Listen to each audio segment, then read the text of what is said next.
Hi, this is Matt for Signal Works. Today we're talking about the correct wiring for the STLF and STLZ models. We've made this in response to the wiring for the Fs and the Zs being a little bit different than expected. When you get the light, there will be a sleeve over the light itself. On this sleeve, there will be a wiring schematic here. This tells you the colors of the wires and what they're used for. With the F and the Z models, there will always be two wires designated as power. For this configuration, the power is the gray and the white wires. So here we have the gray and the white wires connected directly up to power. The power is on and the light is energized, but none of the light sections are illuminated. The control comes from dry contacts.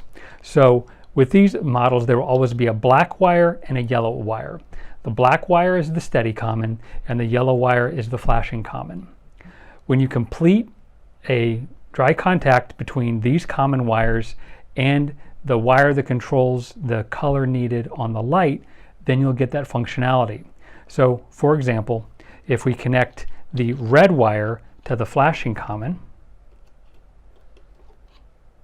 and we connect the amber and green to the steady common,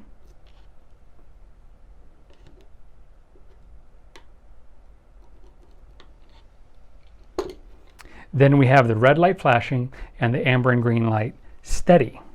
So when installing this light, the light is always energized. Any switching will be dry contacts on this side of the circuit using the flashing common or the steady common, and then your switch will be completing the circuit to the color with the desired functionality. If you have any questions about this, please give us a call. Thank you.